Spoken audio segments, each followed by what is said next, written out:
여기 질량의 M인 물체가 V라는 속도로 운동하고 있다라고 얘기하지. 자, 이 물체가 갖는 에너지를 운동 에너지라고 하는데 이 K, 키네틱 에너지랄 때 이 K라고 쓰거나 그냥 또는 K라고 많이 사용하는데 이것은 2분의 1 mv 제곱이라고 합니다. 이렇게 질량과 승력의 제곱에 2분의 1 값이 운동 에너지다라고 이야기해. 이거는 그냥 정의라고 보는 게 편할 수도 있어. 자, 이걸 이용해서 우리 1 운동 에너지 정의라는 걸 이야기할 수 있는데 이것의 정의가 내려져 있어요. 질량의 M인 물체가 있는데 이 물체의 처음 속력이 V1이라고 이야기합시다.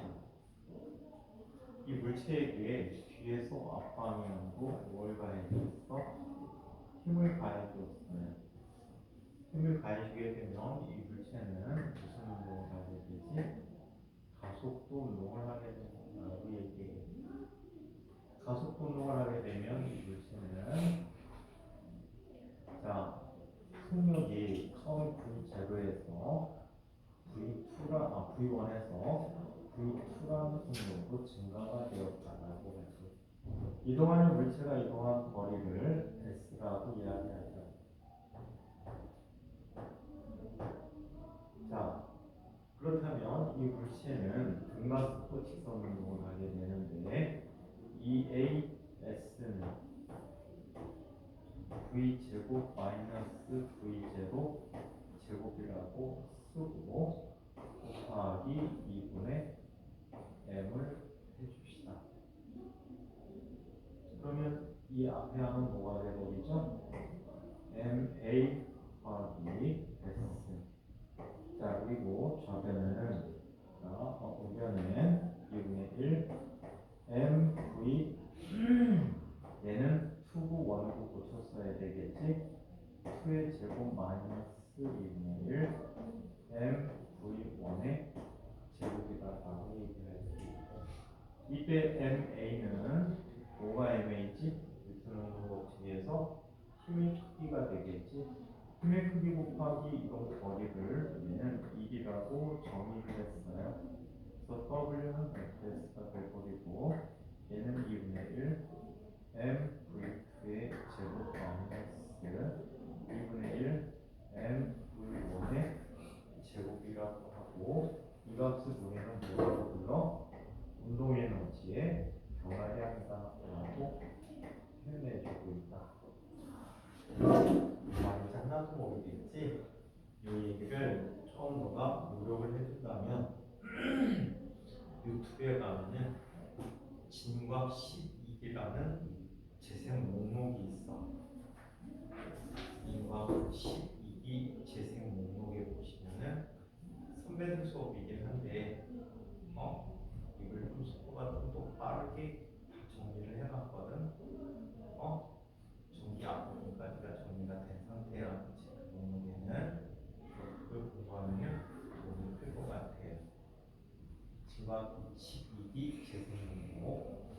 자, 그래서 이걸 우리는 1 분무에너지입니다라고 해서 물체에게 1을 해주게 되면 물체는 양의 값에 1을 갖게 되고 이때 얘가 갖는 운동 에너지 값이 양의 값이 된다라고.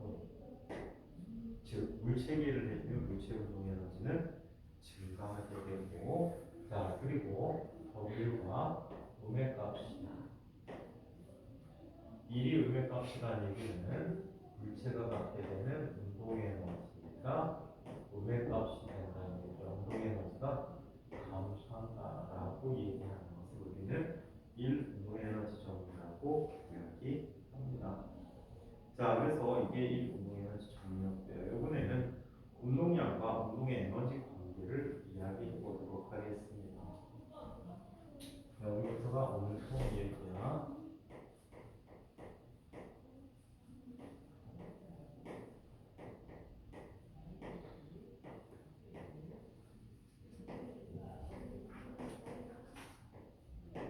자, 운동량과 운동 에너지 관계를 살펴보는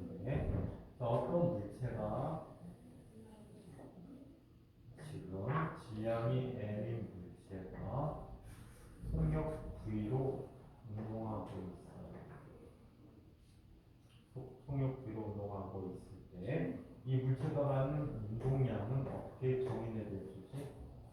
지훈아, 이 물체가 가는 운동량 어떻게 정의하지?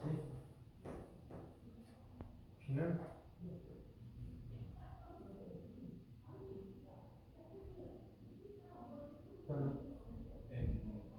NP라고 정의를 내려주지. 이게 운동량의 정의가 되겠고, 자, 그 다음에 여기에서 운동에너지의 정의를 좀 전에 이야기했지. 운동에너지의 정의, 이 K는 뭐라고 하죠? 운동에너지 정의, 이 K는 얼마라고 해? 2분의 1 M V의 제곱이라고 이야기했어요. 이 두 관계를 이야기하는데 운동 에너지는 이렇게 쓰면 되겠네. 자, EM분의 MV의 제곱이라고 쓸 수 있겠죠. 똑같은 식이지. 자, 근데 보면 자, 그러면 얘는 얼마가 되지? EM분의 P의 제곱이라고. 즉 P는 뭐라고 쓸 수 있어? 2M 더하기 2K다라고 쓸 수가 있는 거. P 제곱이었어. 그래서 운동량과 운동 에너지는 다음과 같은 관계를 가지고 있다라고 이야기를 합니다. 자, 그 뒷부분도 우리 전에 했던 부분인데 다시 한번 살펴보도록 할게요. 분열과 운동 에너지에 대한 얘기하고 이것도 운동량 구전에서 우리 했던 이야기야.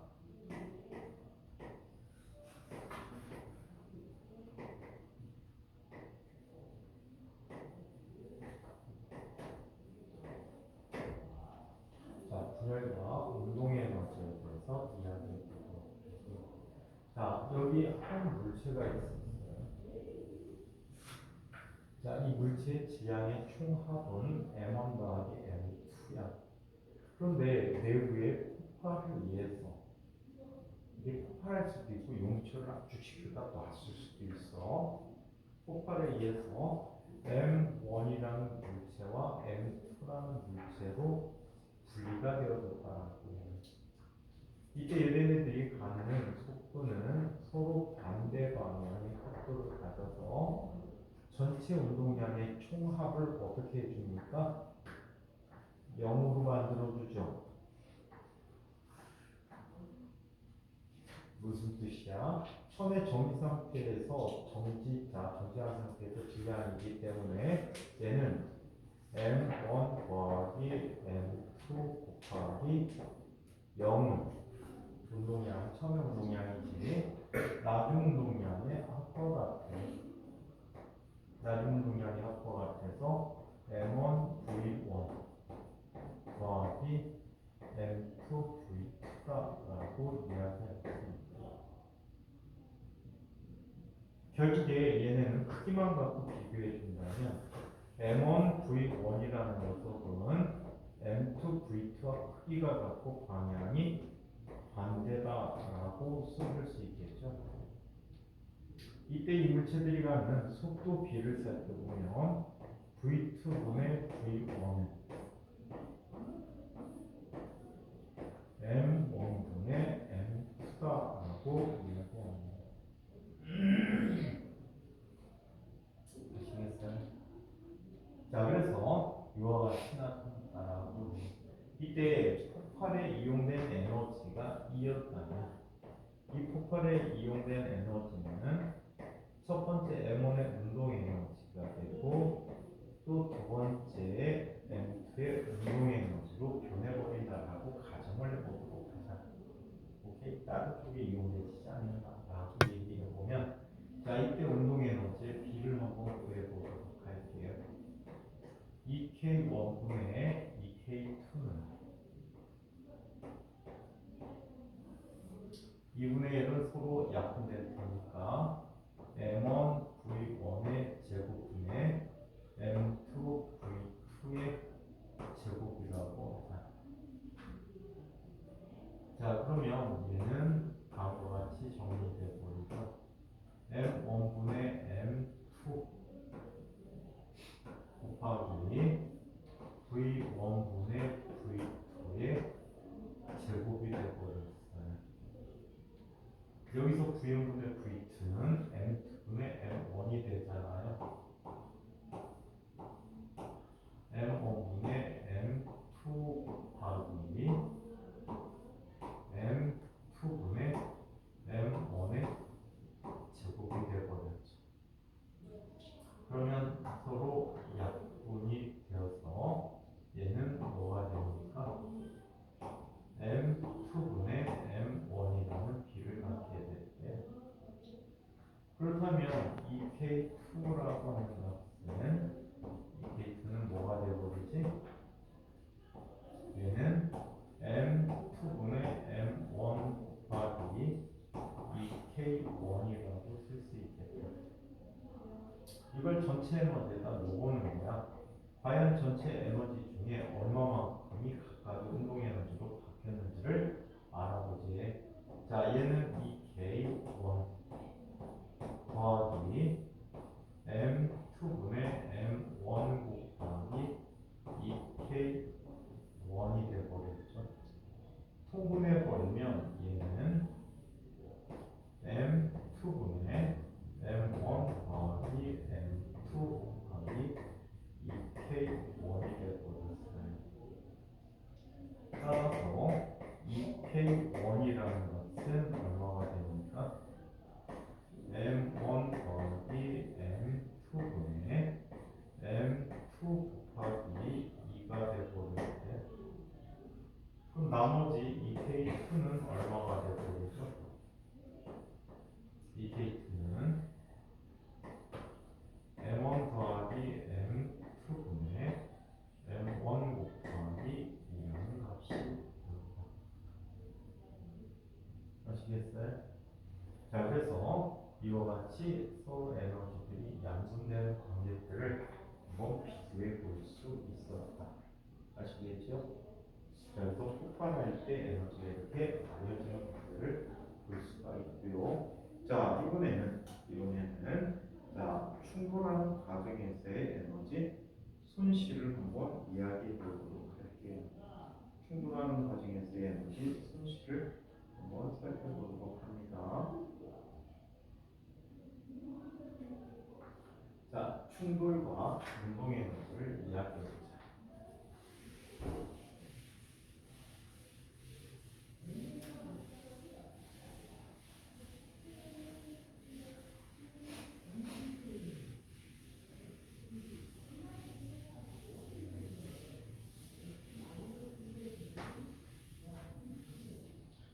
충돌과 운동 에너지 관계를 얘기해 보도록 하죠.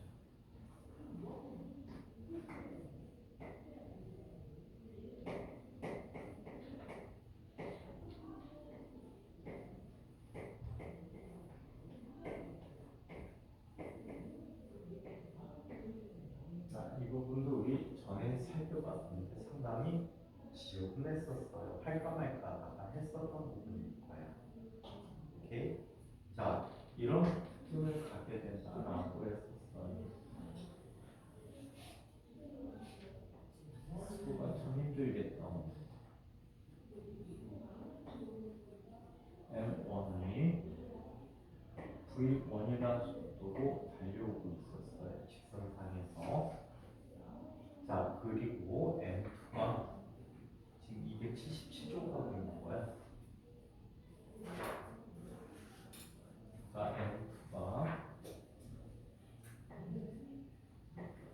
영상 좀 봐주는 게 재미 클 거야. 이게 속이나 나 다른 속도로 쭉쭉쭉 한번 훑어서 봐야 돼. 그래야지 맥락을 좀 찾을 수가 있을 거야.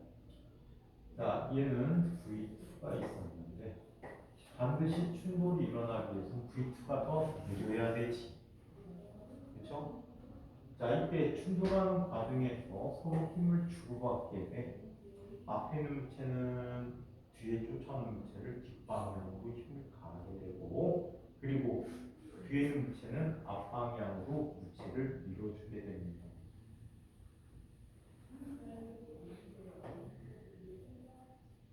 자, 그러면 여기 M1이라는 물체는 처음보다 속력이 느려졌겠지.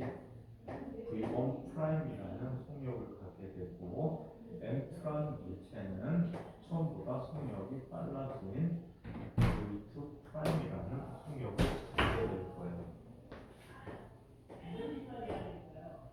느려지게 된 거야. 자, 이때 아는 애도 아는 거야. 안 되는 거야.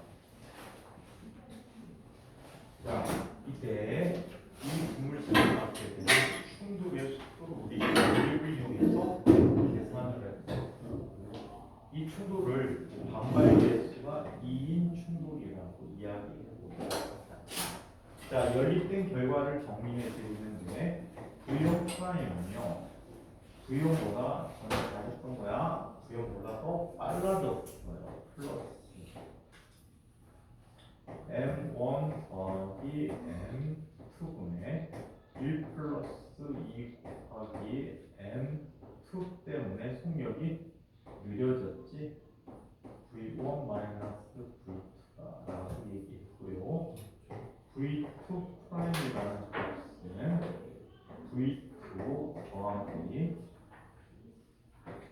M1 더하기 M2분의 1 플러스 2 곱하기 M1 곱하기 V용 마이너스 V2라고 이야기합니다. 이게 충돌에 갖게 된 속도의 결과라고 합니다. 아시겠죠? 이게 이 두 녀석의 충돌의 결과가 되었다고 해요. 네. 자, 그렇다면 나중운동 에너지, 처음운동 에너지를 비교해 줬는데 처음 원이 가는 운동 에너지는 2분의 1 M1 V1의 제곱이에요. 자, 그리고 처음 갖게 되는 후의 운동 에너지 2분의 1 M2 V2 제곱이 되고요. 자, 그리고 나중 갖게 되는 에너지를 V용 프라임이라고 한다면 얘는 2분의 1 M1 V용 프라임의 제곱이 됐고, 또 나중 갖게 되는 운동 에너지는 2분의 1 M2 V2 프라임의 제곱이 되었다라고 합니다. 이렇게 우리가 반발 개수가 2인 충돌을 하게 되면 에너지 손실이 생겼다라고 했지. M1은 운동 에너지가 감소되고 M2는 운동 에너지가 증가되긴 했지만 충돌하는 과정에서 열 등에 의해서 에너지 손실이 생깁니다. 이때 손실되는 에너지를 계산해 볼 거예요.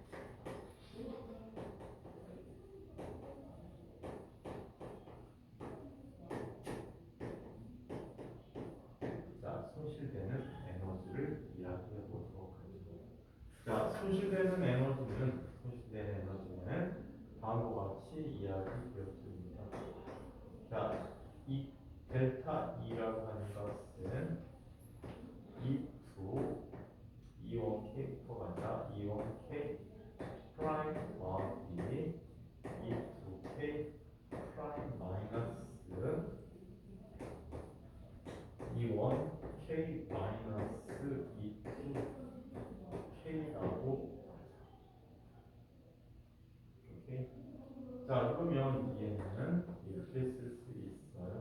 그냥 바로 전개해 버릴 때 한번 해봤던 적이 있으니까 2분의 1 곱하기 M1 곱하기 V1 프라임의 제곱이야. 완전 제곱꼴이 되지. 그치? A-B에 대한 완전 제곱꼴이란 말이야. 그치? 따라서 V1의 제곱 빼기 2분의 1이 있는데 2배가 되니까 얘는 M1 더하기 M2분의 1 플러스 2 곱하기 M1 곱하기 M2 곱하기 V용 마이너스 V2가 두 번째 항이 될 거야. 그쵸? 자, 세 번째는 자, 다시 더하기 2분의 1 곱하기 M1 더하기 M2의 제곱분의 1 플러스 2의 제곱 곱하기 m1 곱하기 m2의 제곱 곱하기 v0 빼기 v2의 제곱값이 됐어. 얘를 제곱해서 2분의 m5가 곱해준 값이야. 더하기 2분의 1 곱하기 m2 곱하기 v2의 제곱 똑같이 더하기 2분의 2 없어지니까 m1 더하기 m2분의 1 플러스 2 곱하기 m1 m2 곱하기 하나 빼먹었다. 뭘 빼먹었지? 여기에 v1 해주는 걸 빼먹었지. 자, v1 마이너스 v2 곱하기 v2 더하기 2분의 1 곱하기 m1 더하기 m2의 제곱분의 1 플러스 2의 제곱 곱하기 m1 제곱 곱하기 m2 곱하기 v1 마이너스 v2의 제곱이라고 한다. 카메라 들어가고 같이.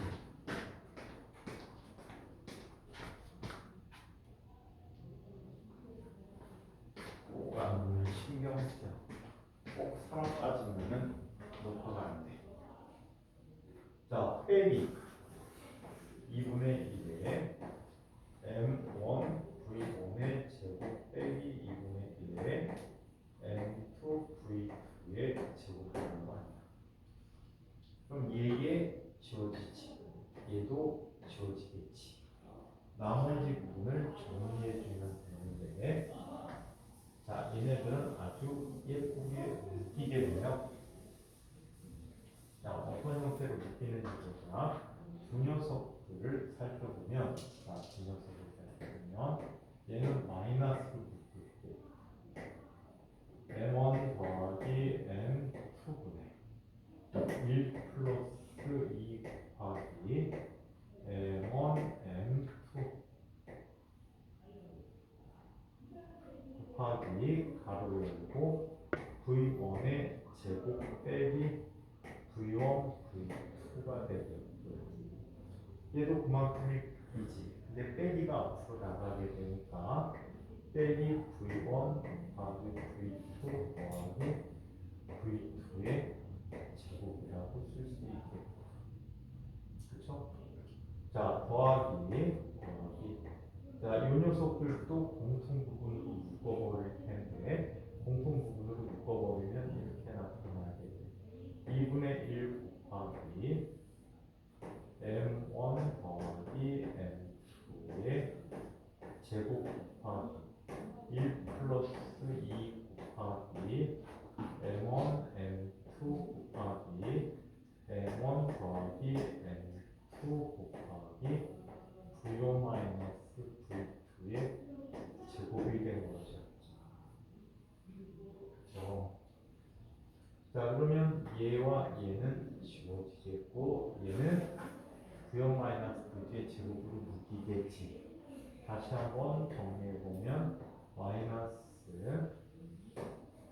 m1 더하기 m2분의 1 플러스 2 곱하기 m1 m2 곱하기 v1 마이너스 v2의 제곱 더하기 얘는 2배의 m1 더하기 m2분의 자, 1 플러스 여기 제곱인데 그지?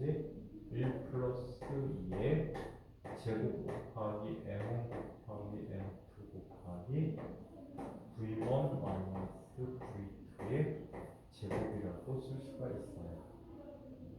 그렇죠? 얘를 두 개를 다시 공통 부분으로 묶어보자. 마이너스로 묶을게. 2배의 m1 더하기 m2분의 자, 얘는 2배만큼 더해져야 되겠지. 이 부분이 묶여서 바깥으로 그냥 빼낼게. m1 곱하기 m2 곱하기 v1 마이너스 v2의 제곱이거든. 자, 그럼 얘는 뭐가 돼? 2배가 있으니까 2 플러스 2, 얘는 마이너스로 묶어냈으니까 마이너스가 되겠지. 1 마이너스 2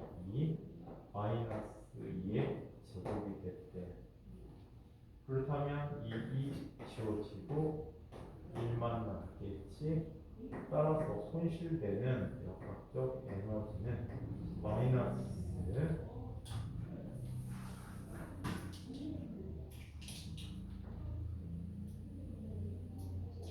2 곱하기 m1 더하기 m2분의 1 마이너스 2의 제곱 곱하기 m1 m2 곱하기 v1 마이너스 v2의 제곱이 돼. 그거야. 이거야.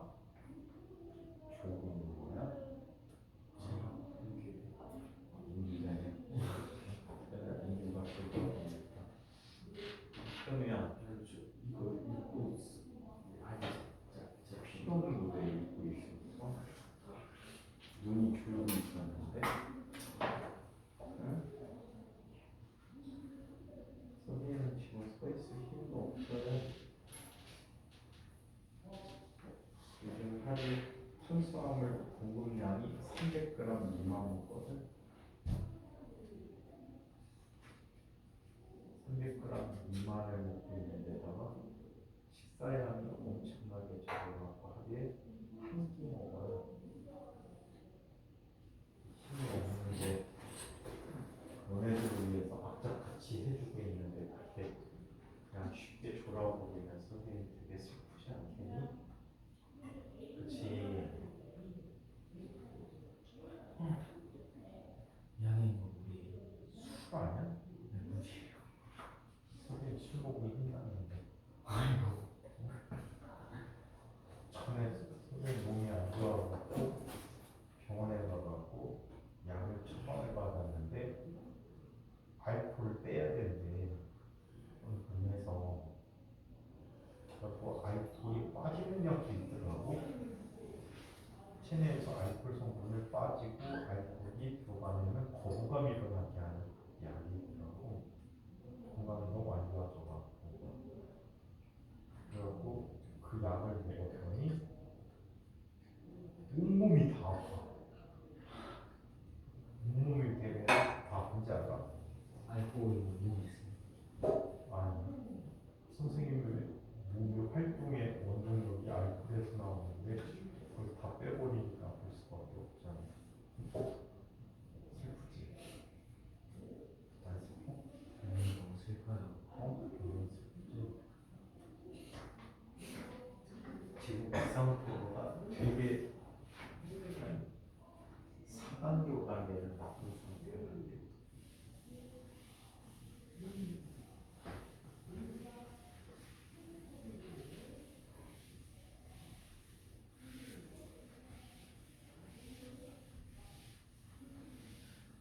오늘 그 마음의 굴레를 벗어 던졌어.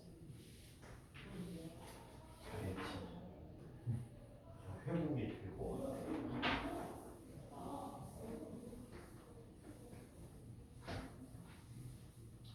회복되면 가장 먼저 하고 싶은 게 뭔지 알아? 술. 운동 수련을 하려면 대마도가 한 달 새. 대마도가 어디 가서? 일본이잖아. 그래서 왜 대마도 조선다는 거예요? 어? 원래 조선시대 때까지 구한말까지 공부를 가졌잖아. 조선시대 때까지 우리 땅이었단 말이야. 근데 거기가 외부가 빈번하게 일본에 있던 외부 애들이 대마도를 거쳐서 남해안으로 가게 됐잖아. 그러다 보니까 일본 놈들의 문화가 더 왕성해지고 원래는 대마도주가 따로 있었어. 대마도주가 왕처럼 그 생태의 사람이 있었는데 그 사람이 그냥 일제시대 때 대마도가 점령당하면서 완전히 있으나마나 사람이 되고 그 해방하고 우리나라 갈래로 나누는 거를 선택한 회담이 있지. 알츠회담이.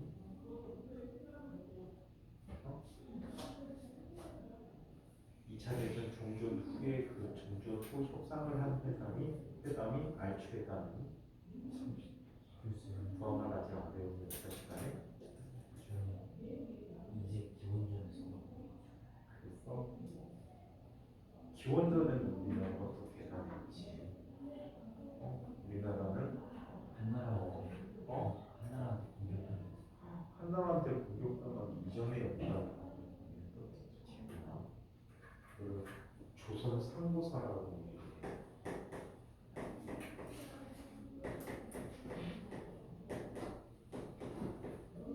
조선 상고사를 따져보면은 되게 역사가 깊고 근데 안타깝게도 조선 상고사에 대한 기록이 지금 거의 없어.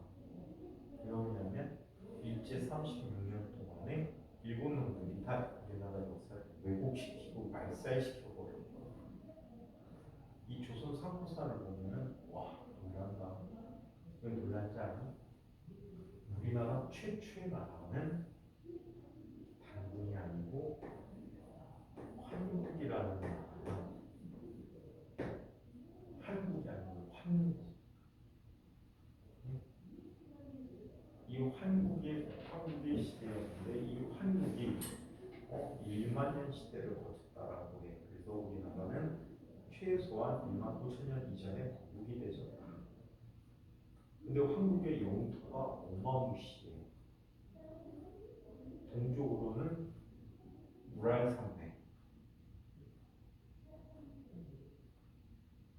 그리고 중앙아시아 전체 히말라야 산맥 위쪽에서 동남아시아가 중국, 일본을 포함하는 동남아시아 이 지역이 다 한국의 영토였단 말이야. 근데 우리나라도 똑같이 되게 재미난 게 뭐 한국에도 뭐 문제가 있었겠지만 이 대홍수설이 있어요. 우리나라도. 그 홍수설을 일으킨 사람이 이 한국의 지배자가 당군 신화에 나오는 당군의 그 아버지야. 환인이야, 환인. 이 환인이 여기에 엄청나게 거대한 문명을 형성하고 있었다는 거예요. 그러다 보니까 또 재미난 게 있어요. 광개토 대왕 눈이 피라미드 형태를 갖고 있다면서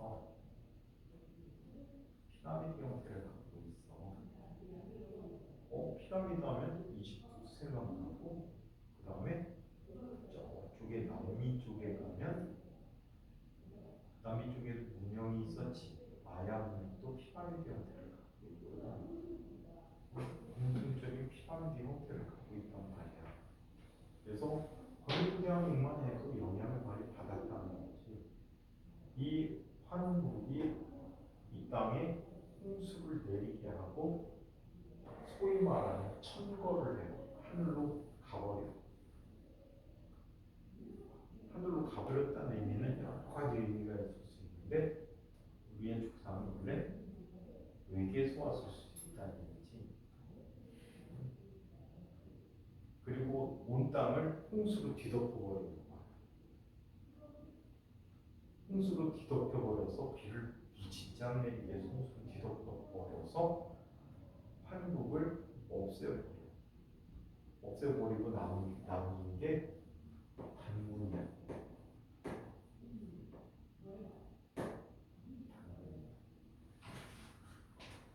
그래서 그때부터 시작된 역사가 단군 시대가 돼. 이 땅을 그래도 마지막 문명까지 다스립니다. 그래서 실제 한국의 전체 실제 문명은 없애버렸는데 그 한국의 주변 지역이 대양하고 마주보다 보니까 멸망이 덜 됐어. 멸망이 덜 됐는데 그게 4대 문명이야. 세계 4대 문명. 메소포타미아, 황하, 이집트, 가장자리에 있지. 그 다음에 인더스간디스 가장자리에 있지. 그 다음에 메소포타미아 가장자리에 있지. 이집트는 거기 하나 더 가면 별게 있지. 그러다 보니까 그 문명만 남겨놓고 대부분의 문명이 다 소멸되어 버렸어. 이게 세계 4대 문명인데 세계 4대 문명의 발원지가 한국이라는 나라였다는 거지. 이건 지극히 주관적인 역사가 아니야. 객관적인 건 아니야. 근데 세계 모든 나라 사람들이 자기네 나라 역사를 주관적으로 쓰잖아. 객관적으로 역사 쓰는 나라 아니? 없어. 다 우리가 민족이 우수성을 갖고 있고 우리 민족이 최고인데 우리나라 사람만 역사가 사대주의적 역사관을 갖고 있는 게 사실이지. 중국이나 일본, 세계 열강에 대한 역사들을 이용해서 우리 역사를 기술하다고 하니까 무슨 뭐 개똥같이 조선 역사가 객관적인 역사가 되거든요. 역사는 주관적이야. 아무리 잘못해도 우리 역사니까 우리가 주관적으로 해서 우리가 봐야 되는데 그렇게 갈 필요가 없는 거예요. 그래서 당군이 갔는데 여기부터는 실제 역사와 부합되는 설과 그냥 당군술로 그냥 같이 얘기해 줄게. 당군 할아버지가 곰하고 결혼해서나 낳지 않지에 미안해. 당군의 아빠도 있었구나. 아버지 한웅을 남겨놨구나. 한웅을 남겨놓고 환인이 하늘로 청구해버렸거든. 이때 이 한웅은 누구와 결혼하지? 웅녀와 결혼하게 되는데 이 웅녀라는 존재에 대해서 좀 사람들이 생각을 할 필요성이 있어. 실제 곰이 마늘과 쑥을 먹는다고 100일이면 사람이 되겠니? 야, 사람도 사람이 안 되고 있는데 요즘 보니까 막 살인 사건도 많이 나고 사람이 아니란 말이야. 사람도 사람 만들기 있는데 무슨 곰을 사람을 만들겠니? 그 시대의 사회 풍속도를 봐야 되지. 이 시절에는 고대 사회다 보니까 토테미즘이 강했단 말이야. 토테미즘이 뭐야? 토테미즘, 샤머니즘 이런 거 배웠지. 샤머니즘은 미신을 믿는 거. 자연현상이나 미신, 이런 얘기를 하는 것이고, 토테미즘은 자연의 강한 상징을 숭상하는 거란 말이야. 그래서 토테미즘으로 곰을 숭상하는 그 민족과 혼약을 맺었다라고 보는 표현이 맞겠지. 사람하고 곰하고 유전자 DNA가 다른데 어떻게 자식을 낳을 수 있겠니? 말도 안 되는 거지. 자, 이거는 뭐 사람하고 고릴라하고 결혼해갖고 오랑우탄 태어났다는 얘기하고 똑같지. 아무튼 이 웅녀하고 결혼해서 태어난 게 단군이야. 근데 지금 얘기한 이 단군은 모두 사실은 사람의 이름이 아니다. 단군 왕검이라고 들어보셨지? 단군은 그 민족을 다스리는 제사장. 그때는 제후가 제사장이었단 말이야. 제사장이었고 이름이 왕검이야. 그렇다면 환웅이나 환인 역시도 뭐가 되니? 제사장의 즉 왕의 이름이다라고 봐야 되겠지. 이 단군 역사가 엄청나게 길어. 그렇다고 단군이 오래 산 게 아니고 단군이라는 이름을 가진 왕들이 계속 이어진 거야. 그 가장 대표적인 왕이 치우천왕이야. 치우천왕 하면은 올림픽 때 이번에 볼 수 없어서 참 슬프지만 그 붉은 악마들 응원하는 깃발 속에 있는 도깨비산. 그 도깨비산이 치우천왕이야. 치우천왕은 전쟁의 신이야. 지금도 중국에서는 전쟁의 신으로 모셔지고 있어. 패배한 적이 없는 전쟁의 신이야. 물론 전사를 했대. 전사를 하는데 이 치우천왕과 싸운 사람들이 누군지 알아? 치우천왕과 싸운 사람이 중국의 시조라고 알려져 있는 삼황오제야. 삼황오제. 가장 대표적인 삼황오제 우정부가 헌원 황제야. 황제란 이름은 황과 제후의 제자리라서 황제라고 붙여주게 됐어. 아무튼 이 헌원 황제가 자기 자식 5명이 오제야. 근데 이 사람들이 사실은 이 나라가 이름이 뭘로 바뀌지? 방금 대로 이름이 고조선이지. 고조선으로 이름이 바뀌게 되는데 이 고조선뿐이었는데 어떤 일이 벌어졌니? 이분이 사망오제가 고조선의 제후국가야. 고조선 지방을 다스리는 원래는 고조선 사람들인데 중앙정부에 반란을 일으켜서 만들어진 게 중국이다 라고 얘기할 수가 있어. 그 이유는 여러분이 책에서 배우면 돼. 책에 안 나오지. 더 재미난 얘기예요. 세계 문명 중에 메소포타미아 문명이 있어.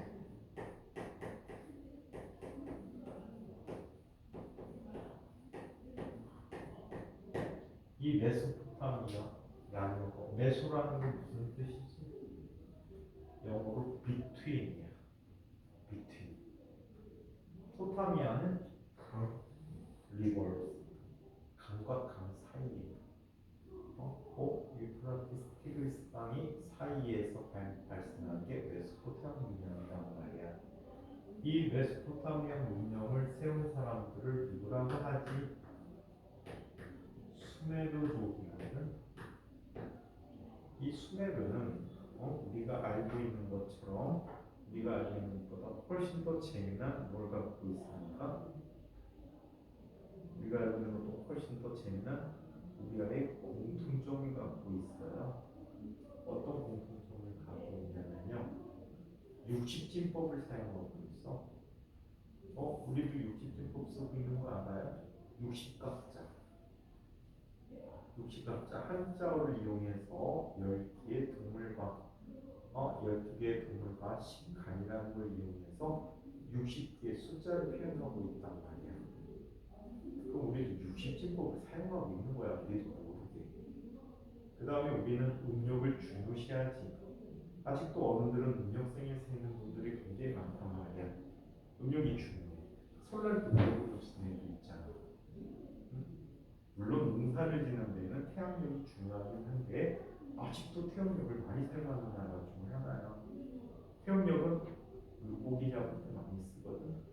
상면이 바다라 물고기 잡는 데는 태양력이 유리하긴 하지만 우리나라는 어업보다는 사실 농업국가에 가까웠단 말이야.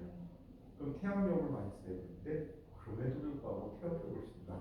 메소포타미아는요 태양력을 씁니다. 그 다음에 이 사람이 사용하던 문자들이 이런 식으로 된 문자를 써. 흔히 뭐라고 부르지? 쐐기 문자가 되는데 쐐기 문자가 한글과 거의 같은 표문자예요. 우리 한글은 원형이 세종대왕님이 만들었다라고 하는데 사실 언어라는 걸 한 임금이 한순간에 만들 수가 없어. 그 전에 원시적인 훈민정음이 있었다는 얘기야. 오케이? 원시적인 훈민정음이 있었는데, 이걸 뭐라고 그러더라? 얘기한 지 오래돼서 까먹었다. 이거를 가리키는 문자가 있어. 이거를 우리 옛날에 고유한 문자를 가리키는 문자가 있단 말이야. 유사성이 상당하대. 상당히 유사하다. 그래서 이 문자의 유사성을 또 갖고 있어. 그 다음에 이 수메르족이 나중에 멸망을 하게 돼. 북쪽에서 내려온 셈족한테 멸망당한 시기가 선생님 기억에는 2300 약 33년이니까 44년도인가 6년도인가 이 정도 기원 전에 셈족이 쳐들어와서 이 이 수메르족이 멸망을 하거든. 수메르족이 멸망하게 되는데 이 수메르족 이후에 세워진 셀족에 의해서 만들어진 이 메소포타미아의 세계 유일한 세계 최초의 성문법이 등장하게 돼. 세계 최초의 성문법은 뭐지? 세계 최초의 성문법. 이게 사전에 함무라비 법전이라고 알려진 두레세계적 법전이야. 그게 메소포타미아 문명의 해석을 통해서 현재 알려진 게 가장 중요한 이유로 복수법이에요. 죄를 지으면 똑같이 그에 상응하는 죄를 받는 거야. 남을 죽이게 하면 죽이고, 남의 팔을 다치게 하면 팔을 잘라버리고, 곡식을 지으면 곡식을 배로 이상을 해야 돼. 우리나라에도 그런 법이 비슷한 게 있다는 거 알고 있니? 들어본 적 있어? 우리나라 처음으로 만들어진 법조문이 있습니다. 별조문이 고제선에 그 사이 그 세계관을 팔조법이라는 팔조법이 있단 말이야. 복수법이야. 법칙이가 똑같네. 근데 또 재미나게도 성경에도 복수법이 있어. 구약 성서에 보면 지역적인 요소를 한번 봐봐. 메소포타미아가 현재 차지하고 있는 나라가 이라크, 바로 위쪽이 팔레스타인, 이스라엘, 레바논, 시리아 이런 지역이란 말이야. 근데 성경에 복수법이 있어. 눈에는 눈, 이에는 이. 법이 상당히 비슷할 수밖에 없는 게 민족성 때문에 그렇다라고 봐야 될 것 같아요. 그럼 우리는 왜 갑자기 이렇게 시꺼먼 머리에 동양이 있고 걔들은 아랍인일까요? 수메르라는 말을 분석해보면 수메르는 이런 뜻을 갖고 있대요. 머리가 검은 키가 작은 사람 이란 뜻을 갖고 있대요. 근데 그 지역 주변에서 그런 민족이 없었어. 그래서 주변 지역에서 상당히 특이한 민족이라고 생각했단 말이야. 근데 우리나라 건국은 언제 건국했지? 고구려 건국 공식적인 건국 기원전 2334년도란 말이야. 그러면 수메르족이 멸망한 이후에 지위층이 상층부의 사람들이 상당수가 우리나라 인구로 이주해 왔을 것이다 라고 추정해 볼 수가 있겠지. 그래서 이 땅에 정착해서 살아가는 그 이야기를 단군 사화로 표현했다라고 얘기해줘야 될 것 같아요. 그래서 우리나라가 그렇게 그 다음에 우리나라 백두산에다가 수도를 정하고 어쩌고 저쩌고 소리하지. 백두산이 태백산인데 백두산 높이가 얼마야? 화산이 언제 터질지도 몰라. 1년에 맑은 날이 한 달도 안 돼. 그런 곳에서 어떻게 사람들이 생활을 하겠어? 실제 중국 일본 놈들에 의해서 변형이 되셨을 때 실제로 우리 당군은 도굴 북경 아래쪽에는 태백산이라는 산이 약 600m 되는 산성을 지었고 거기를 도구로 정했다는 거. 방어를 위해서. 그래서 실제 얘기하고는 상당히 다르다. 그 다음에 당군 신화 이야기가 당군 사화라고 하는데 당군 사화가 어디까지 펼쳐져 있냐면 산동반도 아래쪽에 동해안을 따라 중국의 동해안을 따라서 그게 베트남 지역까지 당군 사화 이야기들이 전해지는 곳들이 있어. 유물들이 발견되고 있어. 그런 걸로 봐. 다 우리 땅이 미세먼지하고 코로나병을 올 거예요. 그 땅에 지금 중국 놈들이 와서 차지하고 살 뿐이야. 원래는 우리 것이다.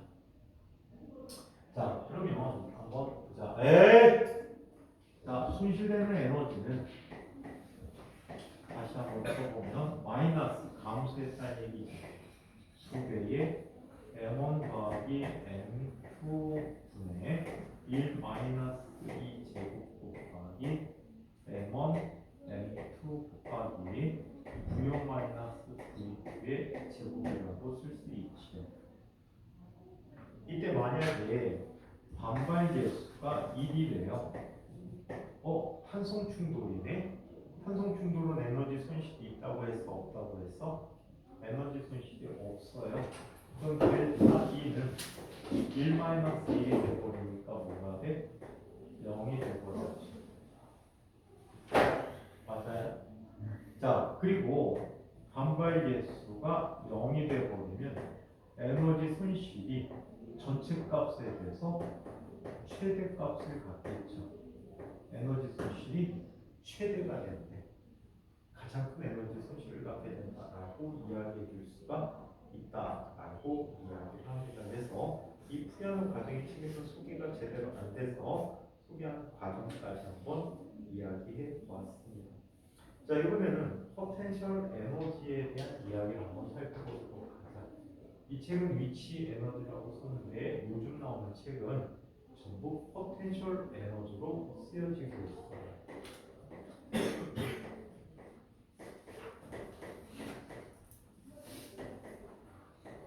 자, 포텐셜 에너지는 영어로는 이렇게 써요.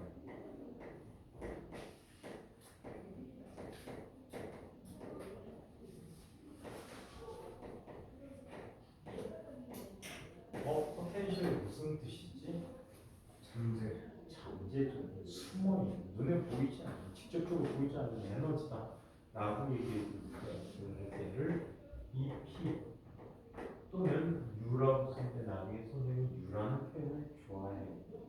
얘는 자, 정의를 다음과 같이 이야기해 주고 있다. 정의. 자, 포텐셜 에너지. 아직도 많은 책은 포텐셜 에너지 대신에 뭐라고 쓰고 있니? 대학책도 위치 에너지라는 표현으로 아직도 많이 쓰고 있어요. 예를 들어 하리데이 책 같은 경우에 위치 에너지라고 쓰고 있어요. 자, 얘는 이렇게 표현해 줍니다. 기준명과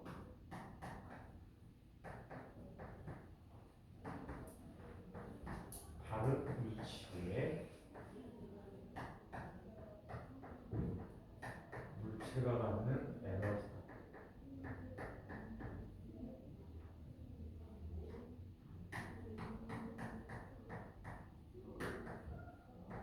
자, 이 에너지를 포텐셜 에너지다라고 이야기를 합니다.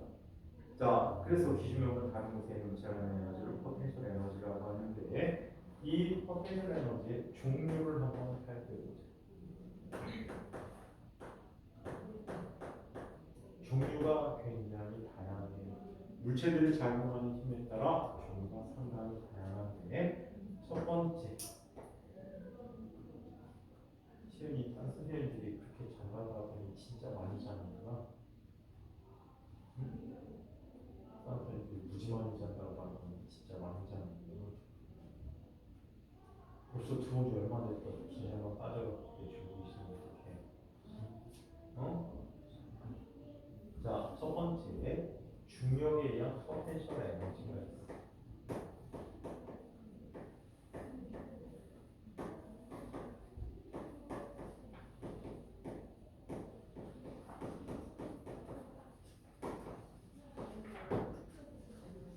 중력에 의한 포텐셜 에너지.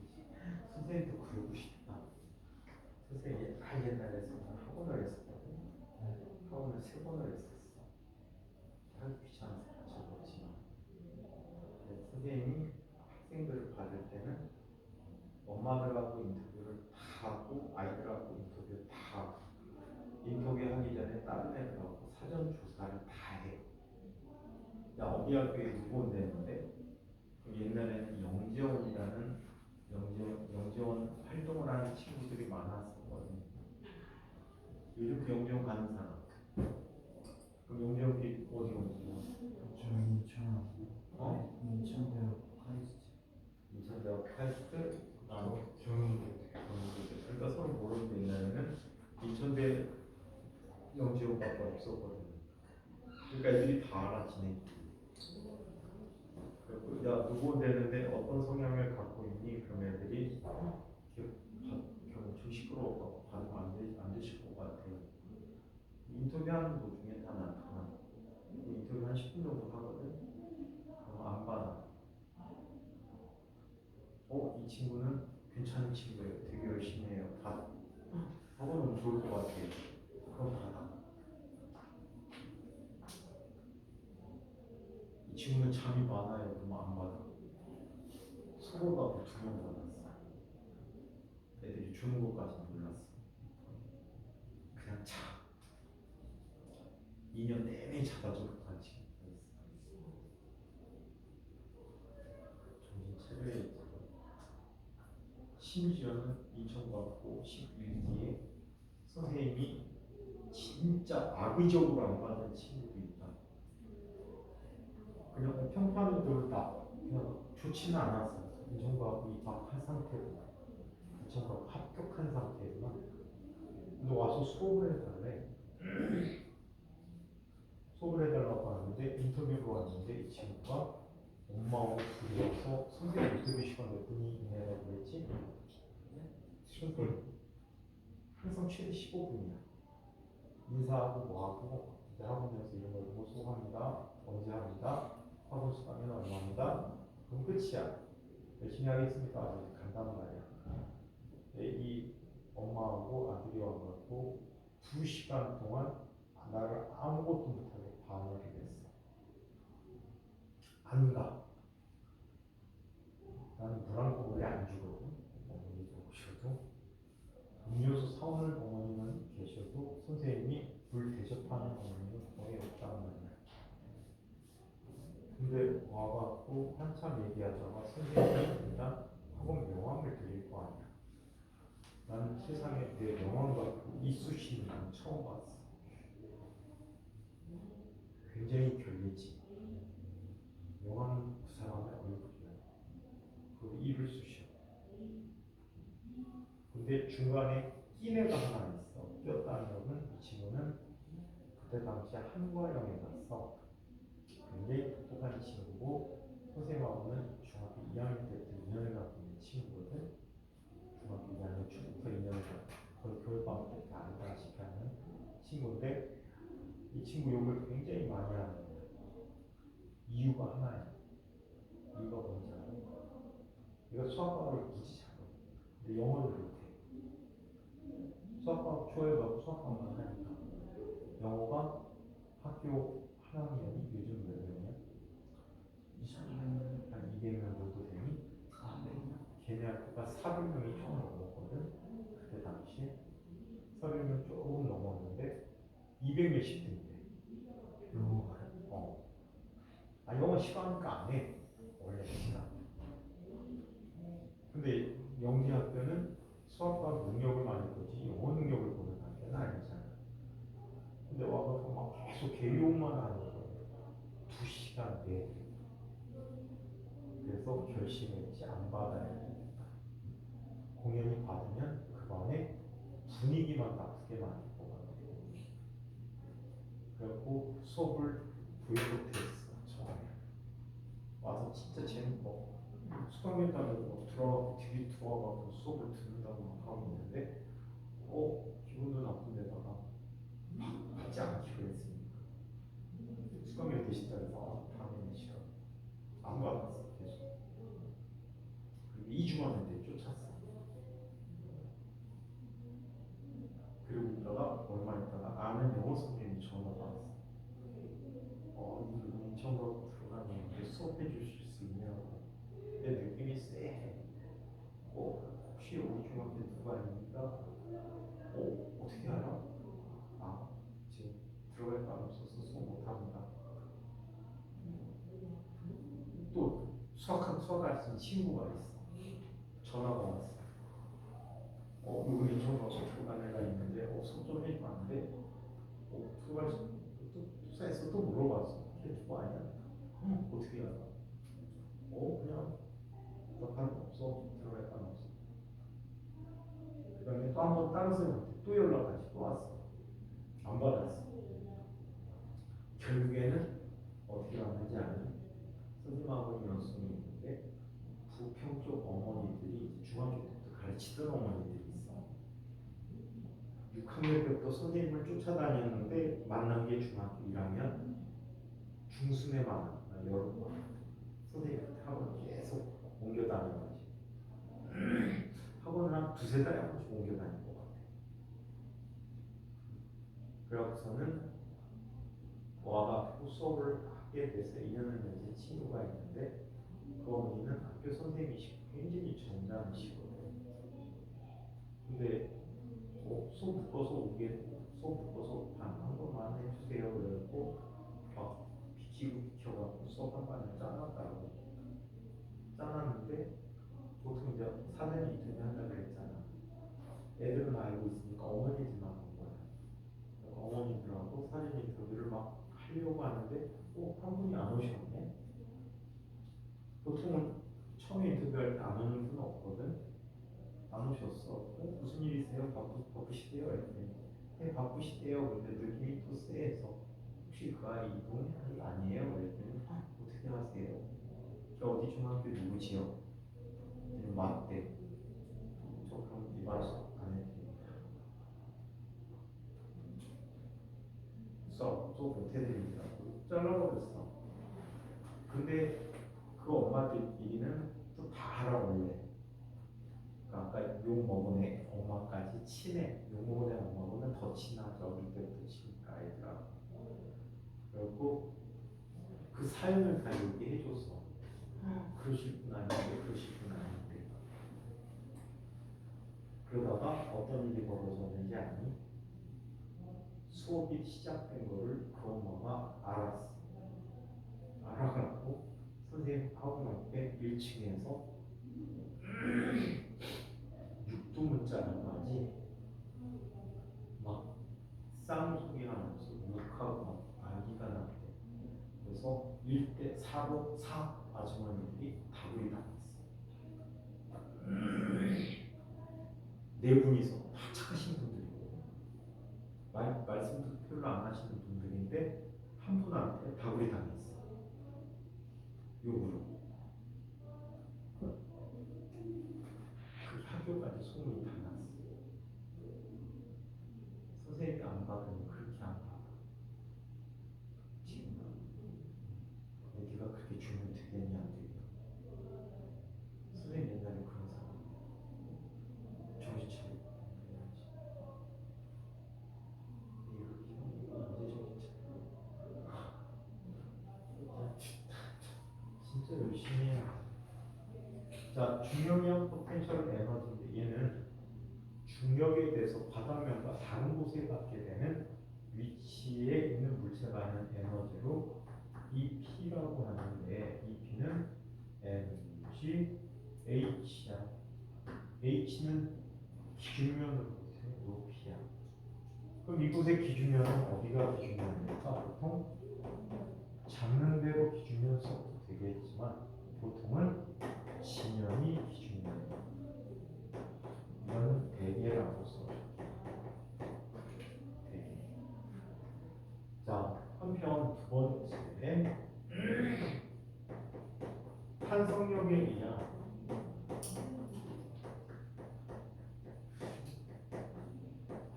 의한 포텐셜 에너지가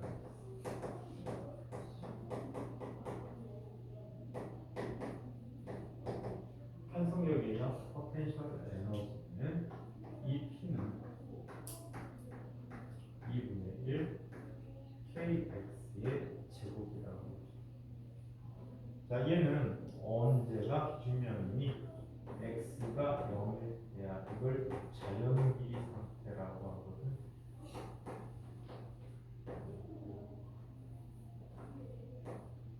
자연길이 상태라고. 하나도 늘어나지 않은 상태를 의미한다라고. 그래서 이것을 탄성력이나 포텐셜 에너지. 여기서 K는 용수철이 얼마큼 늘어나는 정도를 비교하는 용수철 상수라고 표현을 해주고 있어. 기출에서 따로 배우겠지. 자, 그 다음에 세 번째, 만유 인력에 의한 포텐셜 에너지.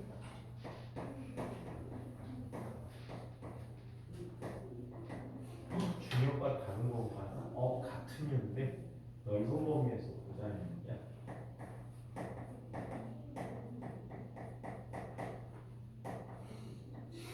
자, 마이유력이랑 포텐셜 에너지가 있는데 이 P는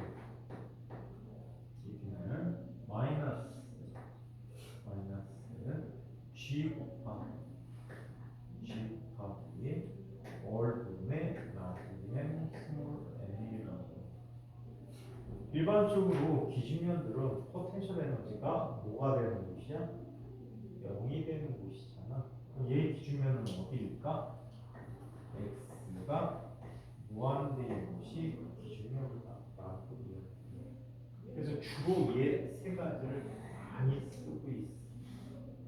가끔 자, 요즘 책에서는 전기력이랑 포텐셜 에너지도 써.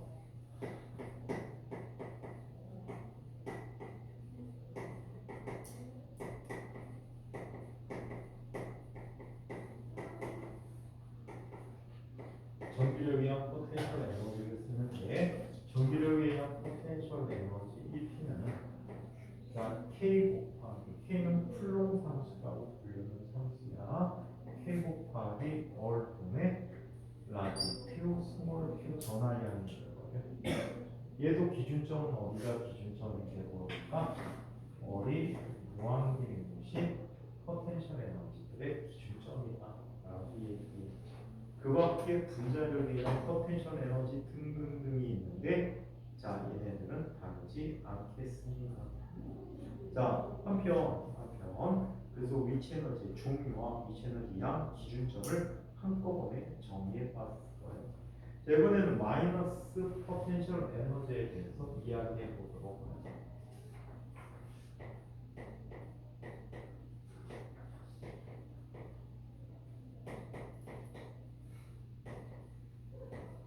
자, 마이너스 포텐셜 에너지의 마이너스의 의미를 이야기해 보도록 할게요. 자, 여기에 기준면이 있다고. 예를 들어서 중력에 의한 포텐셜 에너지를 얘기해 볼까? 질량이 m인 물체가 높이 h만큼의 이때 중력과 속도를 g라고 한다면 얘 포텐셜 에너지는 얼마가 되버리지? mg h. 근데 이게 h가 0인 곳 기준면인데 기준면보다 아래쪽에 물체가 있는 거야. 깊이가 h야. 그렇다면 얘는 포텐셜 에너지 뭐라고 써줘야 될까? 마이너스 mgh라고 써. 오케이. 그래서 마이너스 포텐셜 에너지라고 하는 것은 기준면보다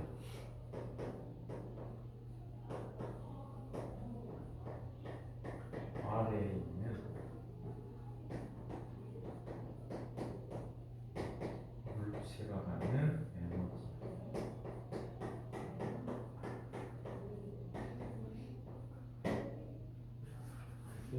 기준면보다 아래에 있는 물체가 갖는 에너지를 자, 마이너스 포텐셜 에너지라고 이야기합니다. 자, 그 다음에 이제 보존력에 대한 이야기가 나오는데 자, 이 표현이 조금 여러분들한테 어려울 수 있어. 그래서 간략하게만 일단 소개만 해드리고 가도록 할게.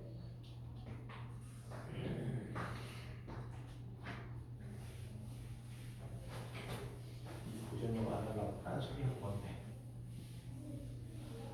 보존력이 시간이 길 것 같아서.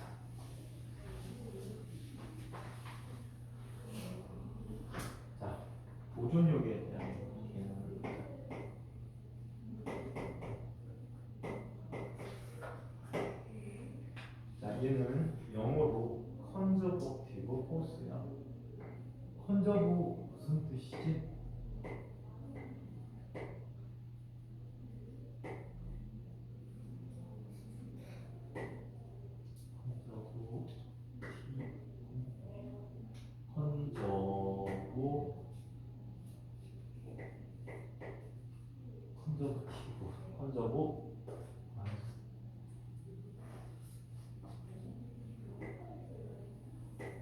T라고 쓰니까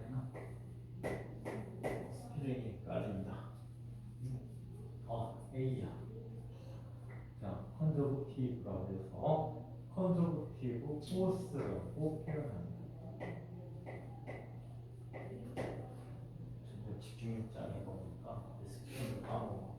자, 뭐가 보존된다는 거? 보존된다는 뜻이거든. 뭐를 보존시킨다는 뜻일까? 컨저브티브 포스는 무엇을 보존시키는 힘이라고 할까?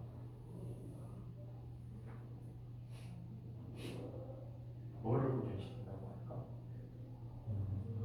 에너지를 보존시킨다라는 거야. 자, 이런 식으로 생각해주면 편리할 것 같아. 여기 어떤 기준 위치가 있다라고 한다. 이 위치는 기준명과 다른 곳에 있어서 포텐셜 에너지가 존재하는 위치다. 오케이? 자, 또 다른 위치가 있대. 자, 이곳에서도 포텐셜 에너지가 존재해. 만일 이곳에 있는 물체를 이곳까지 이동시키고 싶어. 자, 이곳까지 이동시키고 싶어. 이렇게 이동시키기 위해서는 뭐가 필요하지? 힘. 왜 그래서 힘이 작용돼야 돼. 포텐셜 에너지를 높은 곳까지 오기 위해서는 외부에서 힘이 작용해야 돼. 외부에서 힘이 작용해? 그렇다면 왜 이런 힘을 줘야 할까? 왜 이런 힘을 줘야 할까? 왜 이런 힘을 줘야만 할까요?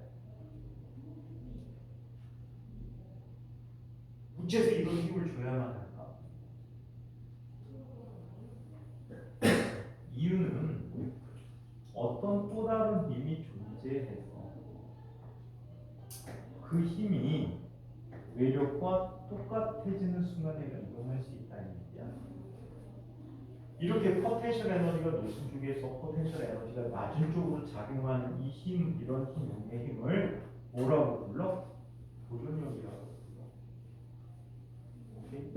이런 힘이 작용하고 있는 이런 공간들을 무슨 장?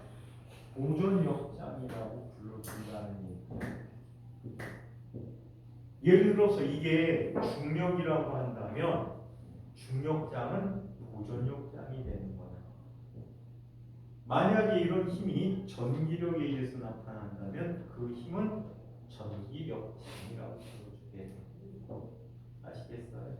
그래서 이런 우리 눈에 보이지 않는 어떤 공간에서 포텐셜이 높은 쪽에서 나눠주고 작용하는 그런 힘을 보존력이라고 이해하는 거예요. 가장 대표적인 보존력이 바로 뭐지?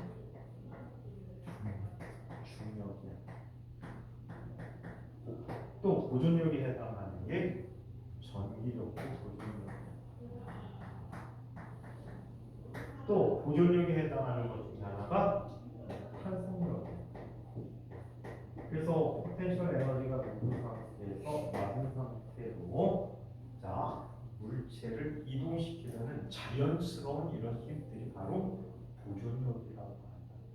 이 보존력이 되기 위해서는 세 가지 조건이 필요해. 그 세 가지 조건 중에 하나라도 성립하면 걔는 보존력이 된다라고 얘기하는데 그 이야기는 우리 다음 시간에 이어서 하도록 하자.